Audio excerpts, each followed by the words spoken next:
खालिस्तान एक ऐसा शब्द जो भारत में एक सेकंड पार्टीशन करवा सकता है। पिछले कुछ दिनों में पंजाब में कुछ ऐसी डेवलपमेंट हुई है जिससे 1980s का ये डेंजरस शब्द वापस उभर कर आया।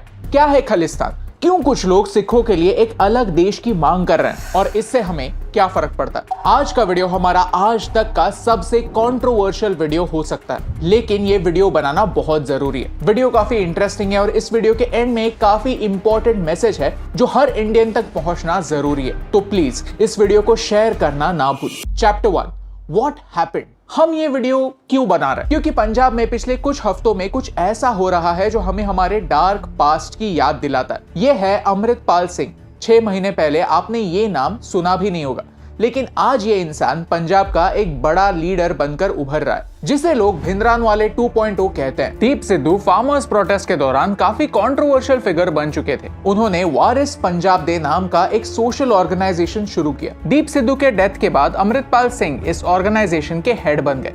अमृतपाल सिंह खुद को एक प्रो खालिस्तान लीडर कहते हैं। हुआ ये कि उनके एक सपोर्टर लवप्रीत सिंह AKA तूफान को पंजाब पुलिस ने किडनैपिंग के केस में अरेस्ट किया था। इस अरेस्ट के अगेंस्ट उनके सैकड़ों सपोर्टर्स अंजाला पुलिस स्टेशन घुस गए और वो भी तलवारों के साथ। इस केओस में 6 पुलिस ऑफिसर्स की मौत हो गई। अमृतपाल सिंह ने पुलिस को ही एक अल्टीमेटम दिया और सिचुएशन को कंट्रोल करने के लिए पुलिस ने उनके साथ नेगोशिएट किया और ये अश्योरेंस दिया कि लवप्रीत सिंह को रिलीज कर देंगे। अमृतपाल सिंह ने ओपनली कह दिया है कि हमारे होम मिनिस्टर्स का भी वही अंजाम होगा जो हमारी प्राइम मिनिस्टर इंदिरा गांधी जी का हुआ था। ये काफी डेंजरस सिचुएशन है और ये हमें पंजाब के डार्क पास्ट की याद दिलाता है। चैप्टर 2 खालिस्तान मूवमेंट का जन्म। कई लोग सोचते हैं कि खालिस्तान मूवमेंट की शुरुआत 1980s में हुई, लेकिन सच तो यह है कि इसके बीज ब्रिटिशों ने बोए थे। डिवाइड एंड रूल पॉलिसी का इस्तेमाल उन्होंने सिर्फ हिंदू मुस्लिम में दरारें डालने के लिए ही नहीं, लेकिन सिख लोगों को हिंदुओं से दूर करने के लिए भी किया। 1857 में ब्रिटिश आर्मी के सोल्जर्स ने साथ मिलकर अपने डिफरेंसेस भुलाकर एज इंडियंस ब्रिटिशों को ऑलमोस्ट इंडिया से बाहर फेंक दिया था। फिर ब्रिटिश ये जान गए थे कि भारत के लोगों को कास्ट और रिलीजन के बेसिस पर अलग रखना जरूरी है। पहले जो भारतीय लोग खुद को सिर्फ इंडियन इस एक आइडेंटिटी से जानते थे, उन्हें डिवाइड किया गया भाषा के बेसिस पर, रिलीजन के बेसिस पर, ताकि वो साथ आकर एक कॉज के लिए ना लड़ पाए। 1914 तक ब्रिटिश आर्मी के 75% लोग सिर्फ 3 एरिया से आते थे,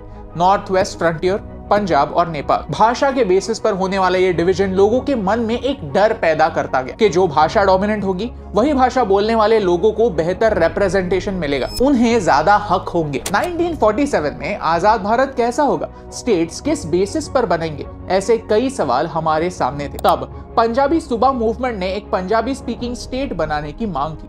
पहले पंजाब जो कुछ ऐसा हुआ करता था वो 1966 में 3 हिस्सों में बंट गया। हिमाचल प्रदेश और हरियाणा जहां हिंदी स्पीकिंग हिंदू मेजॉरिटी थी, और पंजाब जहां पंजाबी स्पीकिंग सिख मेजॉरिटी थी। लेकिन 1971 एक काफी इंटरेस्टिंग साल था जब वेस्ट पाकिस्तान और ईस्ट पाकिस्तान अलग हुए और बांग्लादेश बन गया। Bangladesh was Pakistan's big humiliation. At that time Zulfikar Ali Bhutto Pakistan के प्रेसिडेंट बन गए और उन्होंने ये शपथ ली कि वो भारत से बांग्लादेश का बदला जरूर लेंगे। भारत की धरती से भी एक बांग्लादेश काट कर रहेंगे। ये बात मैंने नहीं, तारक फतेह नाम के कनाडा बेस्ड जर्नलिस्ट ने खुद रिपोर्ट की।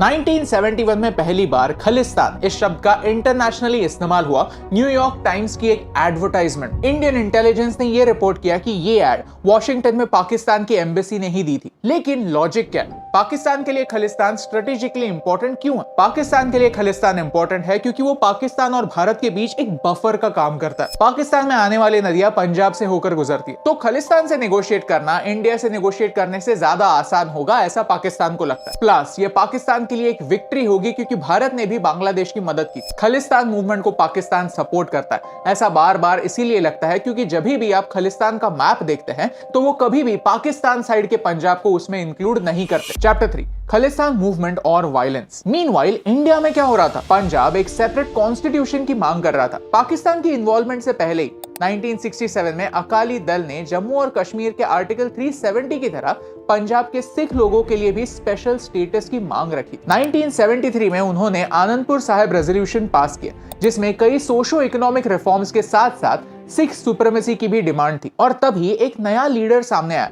जरनैल सिंह भिंद्रानवाले। उन्होंने पंजाब के यूथ को रेडिकलाइज करना स्टार्ट किया और एक सिविल डिसोबीडियंस मूवमेंट की शुरुआत हुई। नाम था धर्म युद्ध मोर्चा। शुरुआती दिनों में उन्होंने फोकस आनंदपुर साहिब रेजोल्यूशन की डिमांड्स पर किया, लेकिन आगे जाकर उनके एक्शंस एक्सट्रीमिस्ट होने लगे। उन्होंने एक मिलिटेंट और radical version of Sikhism promote किया और पंजाब के सबसे वायलेंट पीरियड को शुरू किया। उन्होंने खालिस्तान लिबरेशन फोर्स शुरू की। किडनैपिंग्स, किलिंग्स, बॉम्बिंग्स पंजाब में कॉमन हो गए थे। कई सिख लोग थे जो इस खालिस्तान मूवमेंट को अपोज करते थे, लेकिन उन्हें इन एक्सट्रीमिस्ट ने नहीं छोड़ा। 1980s में इस मूवमेंट की वजह से 22,000 जाने गई, जिसमें 12,000 सिविलियंस शामिल थे। भिंद्रानवाले ने जबरदस्ती गोल्डन टेंपल को अपना बेस बनाया था और यहाँ हथियार और गोलियां छुपाई थी।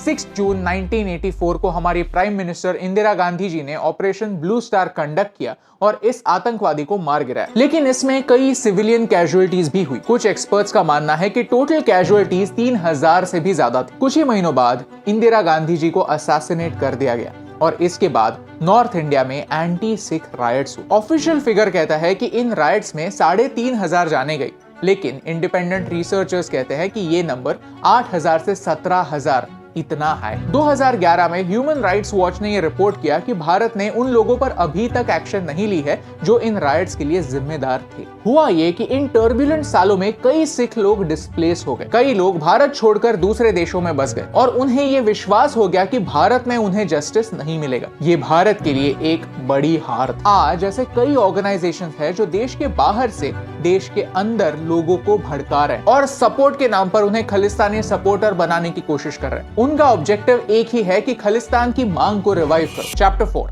आज का कॉन्टेक्स्ट। अब भिंद्रानवाले को गुजरकर 40 साल हो गए। खालिस्तान मूवमेंट भी ठंडी पड़ गई थी, तो आज क्यों हम इसके बारे में वापस डिस्कशन कर रहे हैं? क्योंकि सच तो यही है कि कुछ सवाल जो 1970s में उभर कर आए थे वो आज भी उभर कर आ रहे हैं। आपने आजकल के कई स्पीचेस में ये टर्म सुनी होगी, यूनियन ऑफ स्टेट्स। कई बुद्धिजीवी कहते हैं कि भारत एक देश नहीं, भारत एक यूनियन ऑफ स्टेट्स है। वो इंप्लाई ये करना चाहते हैं कि स्टेट और सेंटर दोनों में पावर डिवाइडेड होनी चाहिए। सेंटर के हाथ सारी पावर कॉन्सेंट्रेटेड नहीं होनी चाहिए। इस पॉइंट को लोगों तक पहुंचाने का तरीका इससे गलत नहीं हो सकता, क्योंकि इससे कई स्टेट्स को यही मैसेज मिलता है कि आप वायलेंट बनो, आपको भारत कभी भी आपके हक नहीं दे पाएगा, तो आप उसके लिए लड़ो। क्योंकि 1970s में अकाली दल ने भी सेम बातें की थी जब उन्होंने आनंदपुर साहिब रेजोल्यूशन में पंजाब के लिए और ऑटोनॉमी की मांग की थी। History does not repeat itself but main do. आज सोचने जैसी बात कि दुबई से आने वाला एक 29 साल का बंदा अचानक से सिख लीडर कैसे बन जाता है, कैसे वो अचानक से इतनी बड़ी फॉलोइंग पाता है और कैसे पुलिस उसके अगेंस्ट कोई भी एक्शन नहीं ले पाती। ये सारी बातें बिना किसी सपोर्ट के पॉसिबल नहीं है। सरकार कोई भी हो, भारत को एक बुरी आदत है कि हम किसी भी टफ प्रॉब्लम को सॉल्व करने की बजाय उसे अनदेखा कर देते हैं, डिले कर देते हैं। देश में जो कचरा है उसे साफ करने की बजाय उसे बेड के नीचे खिसका देते हैं। फिर सालों गुजर जाते हैं और ये कचरा सड़ जाता है, प्रॉब्लम बड़ा बन जाता है और उसकी हैवी प्राइस हम सिटीजन्स को चुकानी पड़ती है। पंजाब एक बॉर्डरिंग स्टेट है जो भारत के लिए बहुत ज्यादा इंपॉर्टेंट है। पंजाब के लोग भारत के लिए बहुत ज्यादा इंपॉर्टेंट है। सिख कम्युनिटी भारत के लिए बहुत ज्यादा इंपॉर्टेंट है। आज हमें स्टेट और सेंटर में कोऑपरेशन की जरूरत है। यहाँ हमें फालतू ब्लेम गेम को छोड़कर पंजाब में लॉ एंड ऑर्डर बनाने की जरूरत है। 1990s में पंजाब में लॉ एंड ऑर्डर एस्टैब्लिश करने में पंजाब की पुलिस ने काफी ग्रेट काम किया था। एज सिटीजन्स ऑफ इंडिया हमें यह समझने की जरूरत है कि 99.9% सिख लोग खालिस्तान को सपोर्ट नहीं करते। वो खुद को भारत का हिस्सा मानते हैं और वो भारत का ही हिस्सा है। जो भारत के टुकड़े करना चाहते हैं वो तो यही चाहते हैं कि पंजाब में होने वाले वायलेंस की वजह से एंटी सिख सेंटिमेंट फैलाया जाए, ताकि बाकी कम्युनिटी सिख लोगों को दूर ढकेले, उन्हें खालिस्तानी बुलाना स्टार्ट करे और फिर उन्हें रेडिकलाइज करना आसान हो जाए। हमें उन्हें उनके ऑब्जेक्टिव में बिल्कुल सक्सेसफुल होने नहीं देना। हमें सिख और हर धर्म, जाति, पंथ के लोगों को हमारे देश का एक इक्वल हिस्सा मानकर ही आगे बढ़ना। हर इंसान को प्रोटेक्ट करना सरकार की जिम्मेदारी। हमें जनरल बिपिन रावत सर ने कहा था कि भारत को एक 2.5 फ्रंट वॉर के लिए तैयार रहना होगा, जहां हमें डेंजर सिर्फ बाहर से ही नहीं अंदर से भी होगा। We need to remember, ships don't sink because of the water around them. Ships sink because of the water that gets into them. अगर आपको इस वीडियो से वैल्यू मिली, कुछ नया सीखने मिला, तो इसे अपने दोस्तों के साथ शेयर कीजिए। ये वीडियो बस खालिस्तान की हिस्ट्री और उसके आज के सिग्निफिकेंस को हाईलाइट करने के लिए था। अगर आप ऐसे ही अलग अलग स्टेट्स और उनके प्रॉब्लम्स के बारे में जानना चाहते हैं तो हमें कॉमेंट्स में बताइए, क्योंकि ये देश हमारा है, इस देश के सारे लोग हमारे हैं और उन्हें सेफ रखने की जिम्मेदारी हम सब की है। और यही इंपॉर्टेंट बात आप तक पहुंचाने से मुझे फर्क।